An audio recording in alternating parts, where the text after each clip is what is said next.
Halo Sobat Investor, Assalamualaikum, selamat datang di channel Invest Saham. Di video kali ini kita akan membahas salah satu saham yang rutin bagi dividen, bahkan DPR-nya di atas 100%. Harga saham juga sudah all time low dengan potensial upside 62%-an. Jadi sebelum lanjut, disclaimer on, video ini bukan ajakan jual beli saham, ini adalah analisa dan juga opini pribadi ya, bukan financial advice. So silakan simak sampai akhir. Sentimen positif yang pertama untuk saham ini adalah laba bersih dan pendapatannya itu terus mengalami pertumbuhan di kuartal 2 2024. Ya, karena saham ini juga sudah rilis laporan keuangan di kuartal 2 terbarunya. Nah, jadi untuk yang kedua ya, saham roti ini juga akan menggelar buyback saham senilai 149,60 miliar dan akan menggelar RUPSLB pada bulan depan. Dan untuk maksimal harga yang akan di buyback itu sampai 1.700-an. Padahal harga sari roti untuk saat ini di level 1.010 per lembar saham. Nah, jadi ada potensial upside yang cukup menarik guys ya, dan memang kita melihat secara teknikal saham roti ini sudah sangat murah.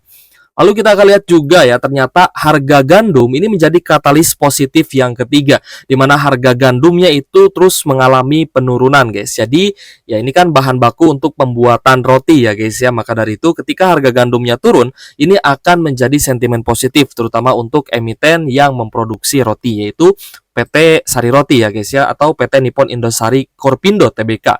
Nah, jadi ini adalah perusahaan yang bergerak dalam pembuatan roti dan juga kue kemasan ya. Teman-teman juga sudah tahu dan mungkin ya menjadi konsumen juga dari produk Sari Roti ini. Ya, teman-teman bisa mendapat produknya di Indomaret ataupun di Alfamart seperti itu.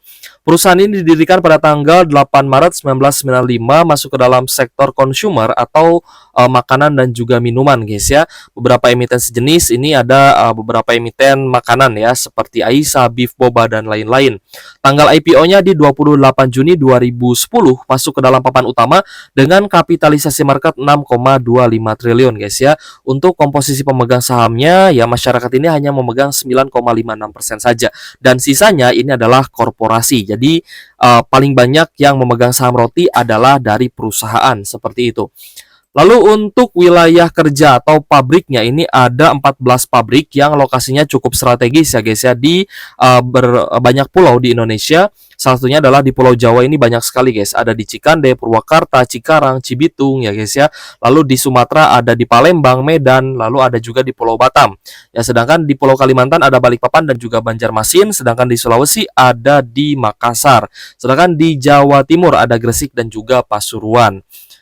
Jadi untuk produk dari roti ini ya, 62,3% memproduksi roti tawar, lalu sisanya roti manis 33,9%, dan 3,6%-nya itu pendapatan roti disumbangkan dari produk kue ya, 3,6%. Jadi paling besar penyumbang pendapatan dan laba bersih untuk PT Nippon Indosari ya, atau roti ini adalah dari roti tawar 62%-an.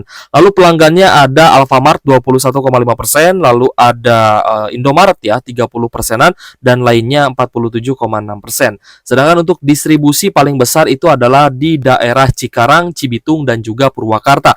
Nah, berarti banyak sekali masyarakat di daerah Cikarang, Cibitung ini yang menjadi konsumennya PT Sari Roti ya, atau senang mengkonsumsi roti gitu ya, mungkin untuk sarapan pagi atau untuk mengganjal saat istirahat gitu ya.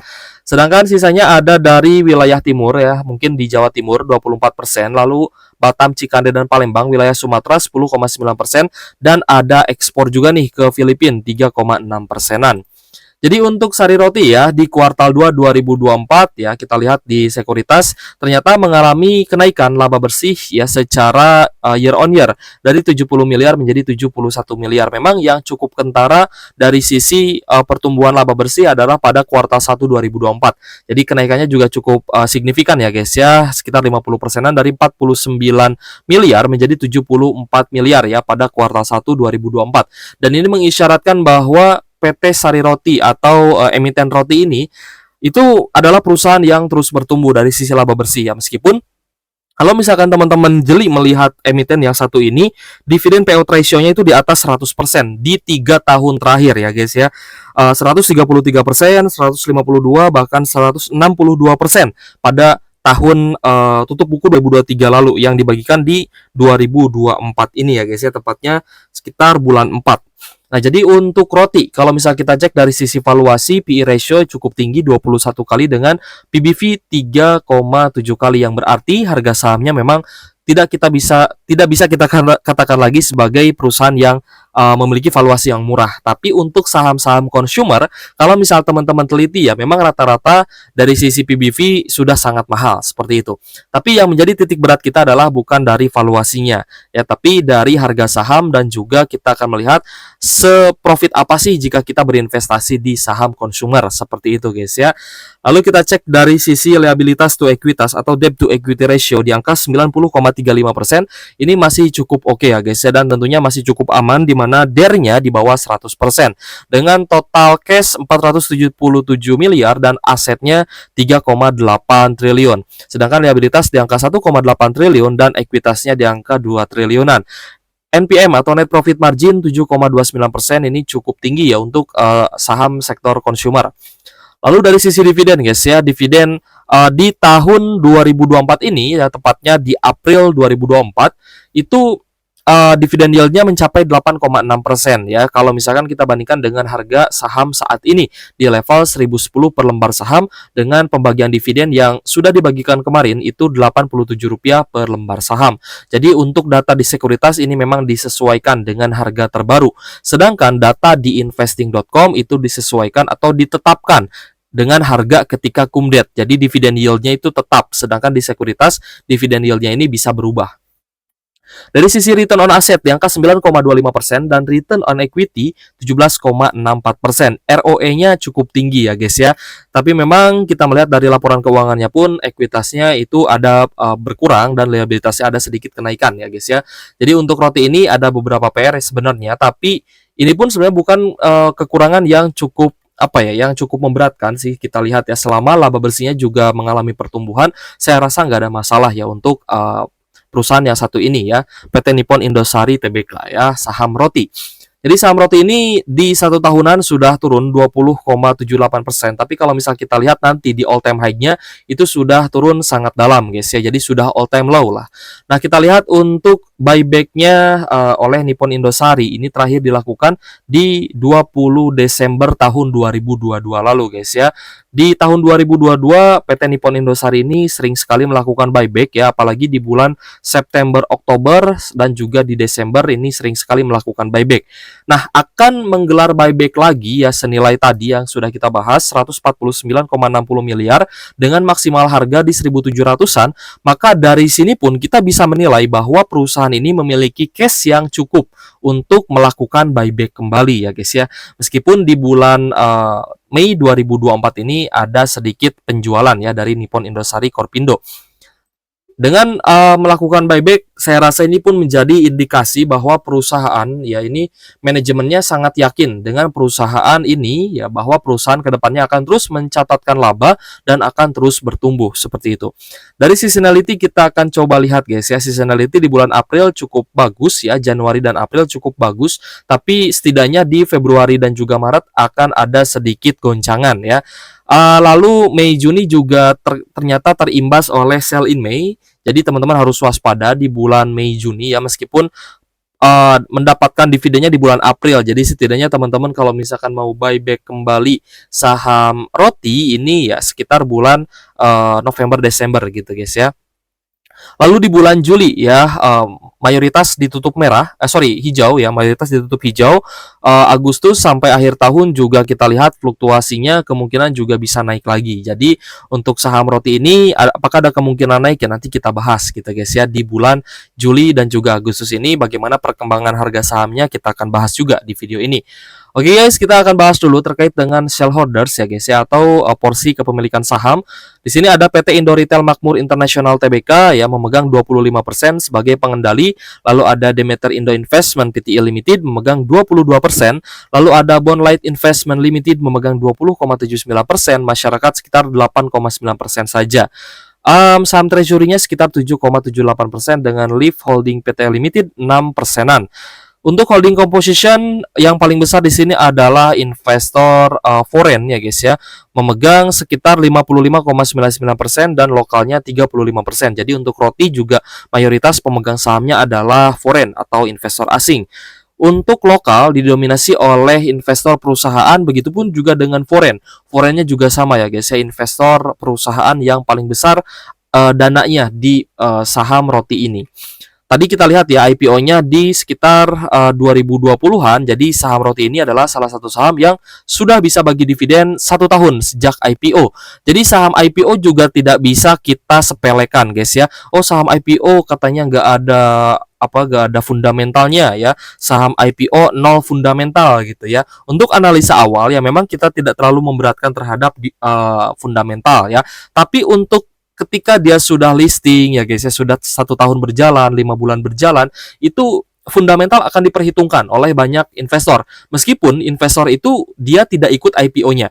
Jadi orang-orang yang ikut IPO biasanya akan mengambil keuntungan ya dari pas IPO-nya saja, dan nantinya ya ketika fundamentalnya bagus, maka fundamental ini akan dinilai oleh investor besar sekalipun jika mereka melihat bahwa perusahaan ini yang pertama itu labanya terus bertumbuh, bisnisnya bagus ya, prospek ke depannya, dan juga sudah meniatkan akan bagi dividen. Nah, ini kan 3 poin penting yang sebenarnya menunjukkan bahwa perusahaan ini serius gitu guys ya, berkarir di bursa efek seperti itu. Nah, kita akan coba cek ya dari sisi historis pembagian dividen ya, di mana 1 tahun setelah IPO tahun 2020, di tahun 2011-nya sudah bisa bagi dividen. Ya meskipun kita lihat dari sisi dividen yield ya, imbal hasilnya ini cukup kecil dari 2011 sampai 2019. Mulai bisa naik ya dari sisi dividen yield itu mulai tahun pandemi, bahkan ya di 2020 dividen yieldnya naik ya menjadi 2%-an, lalu tahun berikutnya 2021 naik jadi 3%, 2022 naik juga jadi 4,4%, 2023 naik jadi 6,6%, dan terakhir di 2024 ini dividen yieldnya itu 7,25% ya guys ya. Langsung saja kita prediksikan untuk dividen dari saham roti ini. Nah, ini untuk EPS full year-nya memang kita proyeksikan dari RTI Bisnis datanya. Jadi teman-teman kalau misalkan mau merujuk terhadap di tahun sebelumnya, ini ada kenaikan laba di kuartal 3 dan kuartal 4 gitu guys ya. Jadi kuartal 1, kuartal 2 2023 labanya kenaikannya tidak terlalu signifikan, tapi naik yang paling tinggi itu di kuartal 3 dan kuartal 4. Nah, jadi kita akan melihat ya bagaimana nanti pertumbuhan laba dari saham roti ini pada kuartal 3 dan kuartal 4 2024, karena belum rilis. Jadi ini adalah sekedar proyeksi saja, prediksi dan juga proyeksi dividen ya guys ya. Untuk proyeksi EPS dari saham roti, IPS-nya 47 per lembar saham ya, DPR-nya kita ambil paling rendah 100% karena di 3 tahun terakhir memang DPR-nya di atas 100%. Jadi kita ambillah 100% yang paling rendah ya. Jadi semua laba misalkan dibagikan sebagai dividen. 100 sampai 162% seperti di tahun ini ya guys ya, tutup buku 2023, dividen 2024. DPR-nya itu 162,35%-an. Jadi kita di sini ambil range 100 sampai 162%. Maka dividen yang bisa dibagikan oleh roti adalah 47 sampai 76 rupiah per lembar saham dengan potensi dividen yield 4,6 sampai 7,5%-an ya guys ya. Di harga saat ini 1010 per lembar saham. Nah, tadi kita sempat bahas juga bahwa saham roti ini sudah all time low dan penurunannya juga sudah cukup drastis ya guys ya. Dari harga 1640, roti ini sudah turun 41,44% ya ke level terendahnya di 960 ya guys ya per lembar saham. Ini adalah angka terendah untuk roti ini, dan tadi kita pun memang menyebut bahwa roti ini sudah all time low. Saham yang terus-terusan downtrend ya, meskipun beberapa kali sempat menanjak ya, sempat naik lagi dan juga tembus di MA 50-nya, tapi untuk roti ini malah lanjut turun lagi. Bahkan ketika pembagian dividen 2024 pun saham roti ini setelah pembagian dividen ya guys ya, setelah ex-date dividen, rotinya ini malah lanjut turun terus ya guys ya, lanjut turun, lalu dia mulai ada sideways itu di sekitar 960-an ya, 960 sampai 980 ini mulai sideways kembali, dan kemungkinan ya guys ya roti ini bisa nanjak lagi. Kenapa? Karena yang pertama, penurunannya sudah sangat dalam, 44% itu sudah cukup dalam ya guys ya untuk sebuah saham yang memiliki fundamental bagus. Yang kedua adalah labanya bertumbuh. Lalu yang ketiga adalah adanya ekspektasi dari pengendali untuk melakukan buyback maksimal sampai di 1.700 gitu ya. Jadi kalau misalkan 1.700 Itu kan berarti all time high kembali, bahkan melebihi target sebelumnya gitu guys ya. Nah, kita menghitung dari harga saat ini di 1010 sampai 1640 itu upside-nya seperti yang tadi kita bahas di awal ya 62% gitu ya. Apalagi sampai 1700 berarti di sini ada indikasi bahwa pengendali atau manajemennya itu punya pandangan bahwa roti akan bisa naik lagi dan kembali all time high ya sampai 1700-an. Jadi apakah harga saat ini menarik? Saya rasa sih sangat menarik ya, apalagi sudah mendekati di MA 50, jadi ada potensi roti akan diapresiasi oleh ini ya, oleh para investor gitu ya. Karena ini sudah banyak sekali diperbincangkan saham roti ini ya, saham yang satu ini di mana ya kemarin mungkin turun itu karena harga gandumnya juga sedang naik ya guys ya. Teman-teman juga bisa cek ketika investor ini melihat bahwa bahan bakunya mengalami kenaikan ya, maka saham itu berpotensi akan turun karena adanya ketakutan dari para investor untuk menghold saham yang bahan bakunya naik. Tapi ketika bahan bakunya sudah mulai turun lagi ya guys ya. Nah, ini kan juga terjadi di saham JPFA, di saham Main dan juga di saham Cepin ya guys ya, di mana harga pakan ternaknya turun, harga jagung turun, maka saham-saham poultry, JPFA, Main dan juga Cepin itu bisa nanjak lagi gitu guys. Jadi untuk roti ini saya pun punya pandangan seperti itu ya guys ya, dari beberapa analisa yang sudah kita lakukan, adanya sentimen yang cukup baik ya dari sisi pendapatan, laba bersih, lalu ada buyback saham maksimal di 1700 dari pengendalinya, dan kita melihat juga saham ini rutin bagi dividen ya. Jadi untuk ambil roti di harga saat ini ya guys ya, saya rasa belum terlalu terlambat dan masih sangat murah untuk harga roti di harga sekarang seperti itu. Apalagi harga bahan baku tadi kita lihat harga gandum itu sedang mengalami penurunan. Oke guys, jika ada pertanyaan boleh tulis kolom komentar ya guys ya. Saya rasa sudah cukup untuk pembahasan kita di saham roti ini. Terima kasih sudah menonton ya. Thank you for watching. See you on the next video. Wassalamualaikum warahmatullahi wabarakatuh.